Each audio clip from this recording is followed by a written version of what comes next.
Good morning, friends. Hope you are doing well. We are going to get a few things done out at the farm today, including spreading some of this 10 yards of compost. It's a lot. And doing some planting and sowing some sunflower seeds.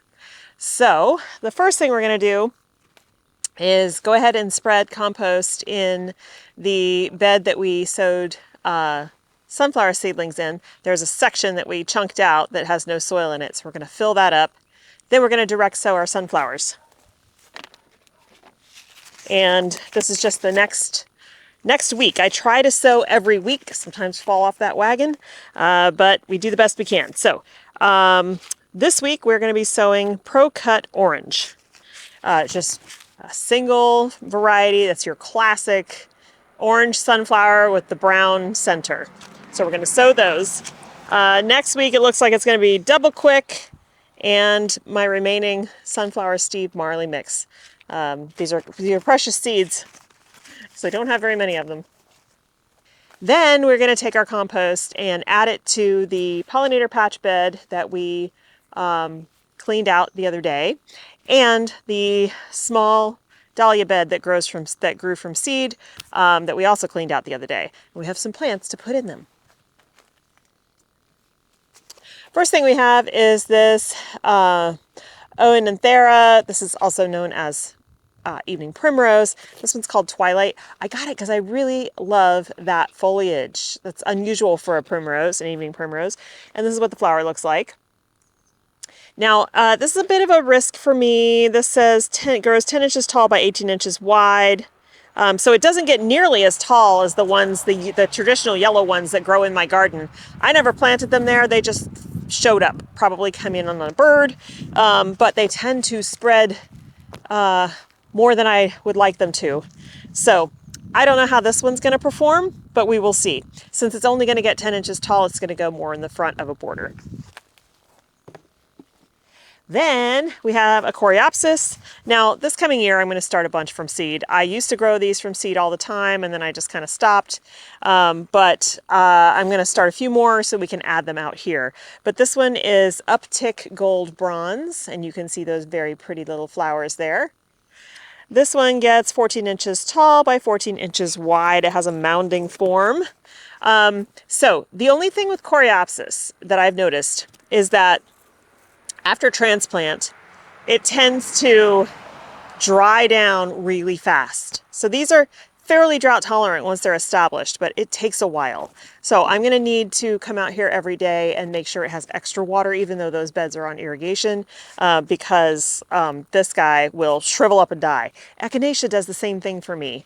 Once I transplant them, it takes weeks for them to respond to the irrigation. I have to daily water them, or they just shrivel up and die. Next we have two Achillea yarrow. This one is Moonshine. Since it's not fully blooming right now, I'll show you. It's just a golden yellow color. Let's see, 12 to 24 inches tall by 12 inches wide. Full sun, obviously. Once established, water deeply but infrequently. Okay. Hardiness, it says zones 3 to 8, but we grow yarrow. It's actually native here. So these are bred varieties. The native version in California is a white one. We also have a yellow one, but it's not this one. Anyway, yarrow, amazing for pollinators. That's the whole point of my pollinator patch, is to draw in not just the bees that we have here, but native bees, all of the parasitoid insects that prey on the bad guys that are in the farm and the garden, butterflies, all those good things, right? We want to draw them in. Actually, one of the things I haven't done yet and I'd really like to do out here is put up bird houses. I would love to entice more birds to the garden. Okay, next. My favorite plant, this is Chocolate Cosmos. This guy, 2 feet high by 1 foot wide, medium to low water. And it truly does have chocolate scented flowers. It's wonderful. This one should come back for me every year. It's kind of an annual but it will drop its seed and come back in the same spot. So yeah, we're gonna put this guy in. I think this is gonna go in the actual pollinator patch. And finally, we're going to build a little trellis this morning for this Thunbergia. This is Tangerine Slice Appeal, and it's got these little flowers. If you've never grown Thunbergia, or also known as Black-Eyed Susan Vine, they're extremely aggressive. They grow very, very fast, and they need support. I mean, they can crawl all over the ground if you let them, but they are much better on support. So we're going to make a little trellis. I cut off a huge 40-foot long strip that's only about this wide of flower support netting when we did the Lisianthus beds, and I thought that would be really fun to create a trellis on stakes. All we have to do is just weave the stakes in through the Hort Nova netting and sit that in the back of the bed and plant this guy and let it crawl. And I think that would be really fun. It'll look great too.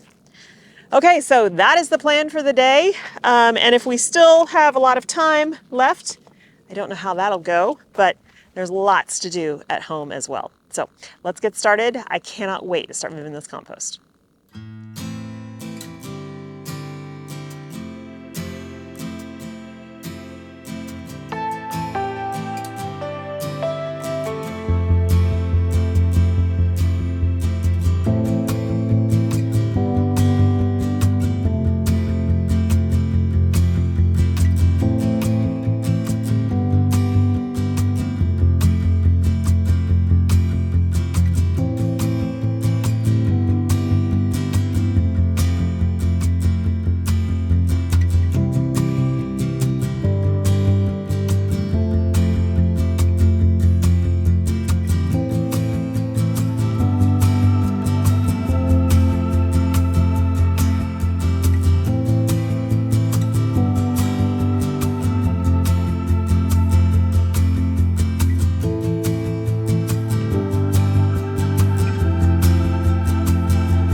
Well, that wasn't too bad. And it's still pretty cool outside right now, so that's a bonus. So, where did we start? We started right here and we added all the compost to the rest of this bed and then direct sowed the Pro Cut Orange. Now, this bed does not stay in the shade all day long, but this section probably only gets about 5 hours of direct sun. But the sunflowers still grow, so we'll be putting those there. My next plan is to start chunking out the bed here from where those sunflower seedlings are all the way back this direction. We'll get rid of all this soil and replace it with the good compost. And we'll put our next succession of sunflowers there next week. So yeah, there's that. Okay, so then what did we do? We moved on to the dahlia bed. This looks so much better. I mean, it always looks better when you put mulch down. In this case, it is compost mulch, but wow. So you can see the dahlias are blooming. They get shredded really easily by insects and stuff. So these I usually don't harvest for customers. I usually let the pollinators have them because, as you can see, big wide path for landing, lots of pollen. But yeah, you know, that's not customer worthy. And then as they fade, so like I'll come in here, once these guys are done blooming, then they dry out in a like a beak shape. Then you cut that off so that's the deadheading, so that you can keep getting more blooms. So we've got the dahlias, we've got the baptisia, which you can actually see a little bit better now with the compost in here, and we've got 2 yarrows and the chocolate cosmos. So looking good. I am tempted to get something else and put it in the front here, but I think this is going to do it for now because, like I said, it's getting a little too hot to be planting things. But I did, when I dug these holes, they were pretty dry, so I did fill them with water like you saw. This bed is on irrigation, but I think I might add an extra line wiggled through here. We'll see. We'll see how everything does. And this bed looks a whole lot better too. So with new compost, now we've got, still you can really see where the additional verbena that sowed themselves are. We've got the evening primrose here. We've still got some verbena blooming in the back as well as the salvia. And I popped that coreopsis right there. This is a milkweed. And then we've got more verbena. And then we put the black-eyed Susan vine, the Thornbergia, right there on that trellis. That stuff is taut, so it'll just climb, no problem. There was really no way to get the flowers to face outward. They'll readjust themselves, but that whole thing will be covered in flowers very soon. So I don't mind that I'm blocking the salvia in the back because that thing might put on a second flush, but it won't be as impressive as the first one was. Now, again, I am tempted to find something to put in the front here, but I think we'll just wait. We'll wait and maybe we'll do that in the fall. Okay, so first let me just give you this view. This is why I am looking forward to harvesting tomorrow. Look at all these flowers we're going to get to pick. Oh, it's going to be so nice. Yeah, such a pretty view. Okay, we're going to head home. Gosh, there's a lot of dahlias too. Let's go look at those real quick. Look at the dahlia bed. Yes, for the first time in years, I'm having success. This one, let me see, what is that variety? I can't find the tag, y'all. It's down there somewhere. I think this is orange Moran. Oh no, that might be, this is Cornell Bronze. We've got Bride to Be back here. This one's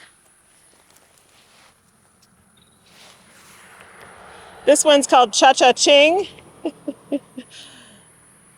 They're getting really they kind of look a little raggedy. This is my first time growing these. I mean, definitely they've been eaten by bugs, but like, I think with those little bits of stripes on the petals, it makes them look a little raggedy, but I cannot find the tag. This is why I should put them on really tall stakes, the tags. But yeah, we are just having so many flowers. I'm so excited. So great. This is orange Moran. I've got a lot of these. So pretty. And surprisingly, after 3 days of triple digits, these guys are still not looking bad, which I'm thrilled about because I'm planning to use long tendrils of these with the flowers attached for this really fun scaling arrangement I'm going to make tomorrow. So lots of sweet peas still to harvest. Rudbeckia is coming along, so is the mountain mint. I'm going to harvest a bunch of this tomorrow and use it, but it will then branch for me. The mum's getting huge. We've got more Alstroemeria back there, and look at my corn, y'all. Oh, I'm so happy! So happy. This is the best corn crop I've grown in years. Looking so good. Nobody's tasseling yet, but I think some of them are getting close. And then look at the weeds. Aren't these beautiful weeds? We are definitely growing our pumpkins. They're looking great. The little mower that I bought did arrive, and I was going to bring it out and use it, but when I took it out of the box, as I set it up, it was real easy to set up, just moved it on the hardwood floor just to see how it rolled, and one of the wheels was doing this. It got crushed somehow in transit. So I wrote to them and asked them for another wheel because I'd really like to use the machine. You can still use it, but I'd like that wheel fixed. And then we can come in and do all of this kind of weed cleanup. But let's look really quick. This is mashed potato squash going on in there. Oh, we got lots of fruits. We've got a big pumpkin here. I don't even know which this one is. There's got to be a tag somewhere, but where is the basket? Oh my gosh, I'll never get to the tag. It's hiding under there somewhere.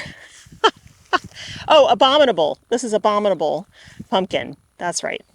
But I'm so excited to be seeing fruits, you guys. I can't explain. I think this is a Casparita. Oh, this is so exciting. After so many years of having everything destroyed by rodents, it feels amazing to actually see this again.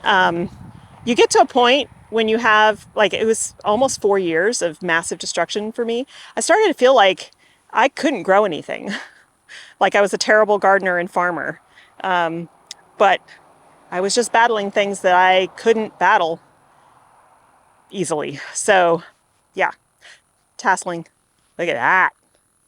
These guys are getting started. I'd have to look it up. I think this might be the Martian Jewel. Look at the size of that. That is nuts. Oh, so excited. So whatever varieties, I don't know if I did 2 or 3 varieties in here, but I grouped them. So there's like a square of whatever it is. So it's either 2 or 3. And then they all are going to tassel at different times, so they won't cross-pollinate. So we'll get true to variety corn.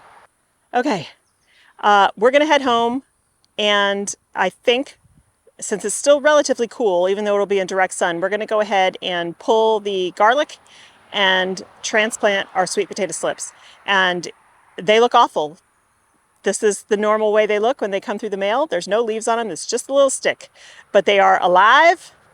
They're firm. They have beautiful roots. And this is how, for the most part, the pros plant them, is without leaves, apparently, because apparently that lets the roots really take hold without having to work too hard on the leaves, keeping everything hydrated. So anyway, let's go do that. And then that's going to be it for our projects for the day.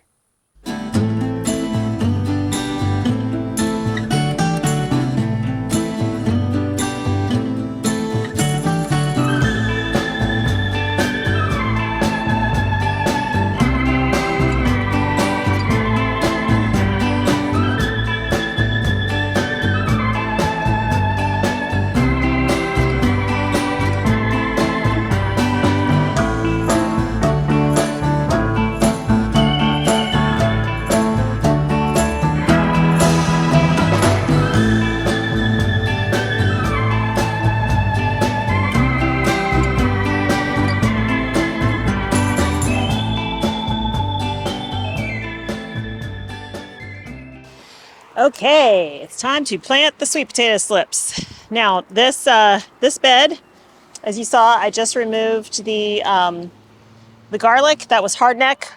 It has a straw topper on it. I'm leaving that there because that will decompose and feed the soil. And then I just put a bag of soil on top. So will be pretty good. I will come in and fertilize these guys as they grow. But for now, we're just going to start just with the slips. So I recognize that they look ridiculous and horrible, but this is how they came in the mail, and this is how they always come in the mail. It's pretty common for the leaves to die back and stuff in the mail. That's totally fine. You can completely plant this and it will grow and give you sweet potatoes. So one of the things you want to do is make sure obviously all the roots are buried, and my roots start right here. But then if you can add 2 or 3 nodes on the stem under the ground, then that gives you even more sweet potatoes. So I have 2 varieties here, Beauregard, and I can't remember the other one. I'll look it up and put the name on the screen for you guys. There's already irrigation in this bed, and I do have 2 Oyas in here that I am going to fill just in case, to keep the soil deep underground or under the bed nice and moist. So super easy to plant these. And as you can imagine, sweet potatoes want very loose, well-draining soil. They need to be kept kind of moist in the very beginnings, once when you first plant them, because they need some moisture to help their roots settle in. I'm just going to pull the soil apart here, stick this in. You can lay them in on an angle if you want. I'm going to bury that whole stem. You can plant them straight up and down. You can plant them horizontally. Doesn't really matter. There's lots of ways to do it. Okay. But I'm going to do these guys a little bit horizontally so that I can get more roots out of them.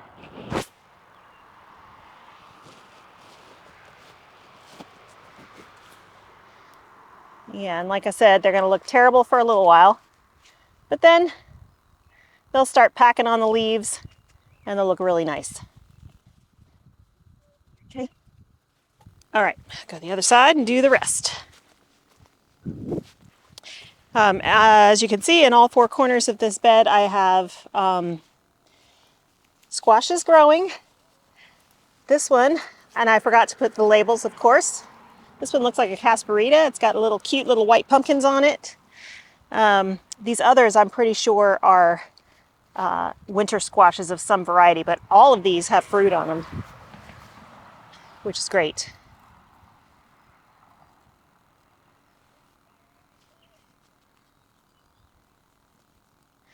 Now this is something, sweet potato leaves, that's something that the rats really, really love to eat. So I don't know what I'll do if they start attacking this. So far, as you can see, with the fact that the zucchinis are here, the squashes are here, and we're looking okay. I'm feeling somewhat hopeful that maybe we can actually get a harvest, but we shall see.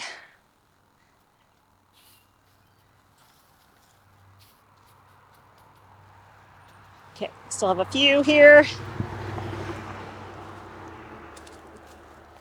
I can fit one more right here. And then I think we have 2 left in here. I will just put those in a different bed.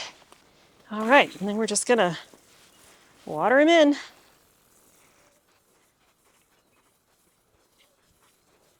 And then I'm gonna fill the Oyas. I filled them yesterday, but yeah, they didn't need that much. So in case you don't know, an Oya is a big, in this case these are the large ones, just a big ceramic pot made of terracotta that is buried either under the ground or these guys are getting all okay. Buried either under the ground or in a raised bed like this, and you fill them with water, and they slowly, because terracotta is porous, they slowly drip water into the surrounding soil. This is a way that indigenous peoples in all different parts of the world have kept crops watered for millennia. It's been done in lots and lots of different cultures. It really does work. You just have to keep up with it. Make sure you keep them full. So the first couple years that I had them, I only had those in the growing beds, and they work just great as long as you keep doing it, as keep them filled. This past year, I added irrigation to all those beds, but I will use the Oyas for supplemental water anytime it gets hot. And so throughout the summer season, I'll still be filling those because it gets the water deeper down because it's, it's shaped kind of like this. And so all that water at the bottom will send water more to the root zones of plants that have deeper root runs. So it's a really great way to water. Okay, guys, that's going to be it for me today. It is finally hot. I want to go inside and get this edited for you guys, but thank you so much for hanging out with me today. I feel like I got a lot done. We, added compost to that sunflower bed and direct sowed some more sunflowers. We got compost in the two pollinator beds, the pollinator bed and the the dahlia bed, and added our new plants. And then we came back here, harvested our garlic, and planted our sweet potatoes. So making progress. Thanks so much again for hanging out. I hope you have a wonderful time in your garden, and I will see you in the next one. Bye.